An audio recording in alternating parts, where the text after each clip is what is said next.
Today we are going to talk about Guan Yin, a female bodhisattva and the iconic goddess of mercy and compassion. Although she's often referred to as the female Buddha, the title bodhisattva means she has foregone the ascension into nirvana and vowed to stay until all God's children are free from suffering. It's important to note that Guan Yin, just like Tara, is synonymous with the bodhisattva Avalokiteśvara. Guan Yin appeared on the scene after the rise of Buddhism in China around the 7th century CE. Buddhism was brought to China from India and gradually made its way into Japan. China had only practiced Taoism and Confucianism up until this point, and Buddhism blended well with the existing culture and religions. There were, of course, emperors of the time that were not happy with this change. These rulers attempted to suppress the spread of Buddhism, and ultimately that is when Guan Yin emerged. Her story is one that anyone having their spirituality suppressed can draw inspiration from. Now for the story of Guan Yin. Not unlike other mythologies, the story of Guan Yin has many variations, and this is only one telling, but perhaps the most popular. Miaoshen was a princess in her earthly life, which took place around 700 BC.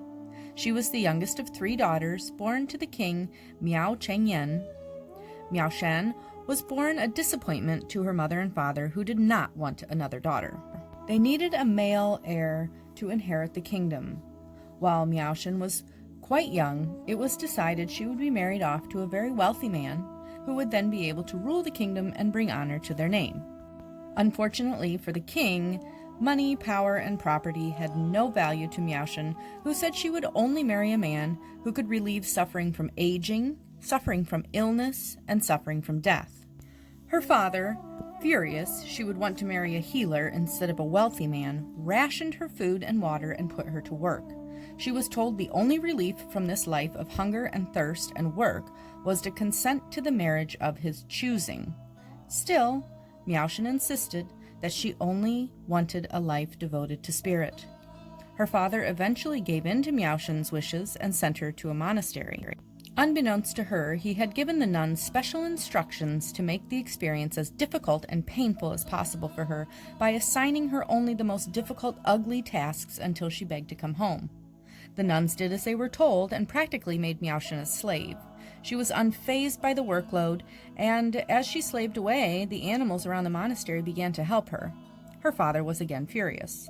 After a futile attempt to burn the monastery down, the king ordered his own daughter's execution. He had become fearful of her willpower and devotion to something he could not understand. Miaoshen was taken far from civilization for her execution. Each attempt to kill her ended in failure, as all the implements meant to decapitate her shattered before striking her. It was then the executioner decided to take matters into his own hands and physically take her life by suffocation. Before she took her last breath, a white tiger leapt from the darkness of the forest and fled, with Guan Yin atop his back. The tiger took Guan Yin safely to the top of the fragrant mountain, where she could live a life of devotion and meditation. Now, years later, her father, the king, has fallen deathly ill of a mysterious ailment caused by a lifetime of bad karma. No doctors can cure him, but a monk comes to his home and says there is a way he can be healed by unconventional medicine.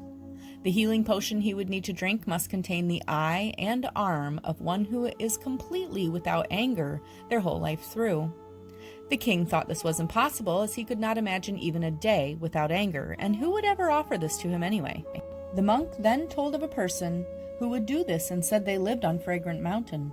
The king immediately sent for the eye and arm of this person without anger, and his guards returned with not 1, but 2 eyes and 2 arms, for the donor offered them freely without hesitation. The medicine was prepared, and the king was in fact healed of his illness. The king and his wife decided they must meet this selfless human who gave of their own body so he could live. Up Fragrant Mountain they went, and what they found was their mutilated daughter, who they had treated like an animal and sentenced to death. It was Miaoshen who had given her cruel father her own eyes and arms. She harbored no anger, no resentment, and truly wanted to relieve his suffering. Her father begged for forgiveness. It is then that the legend concludes with Miaoshen transforming into the 1,000-armed goddess Guan Yin and ascending into the heavens.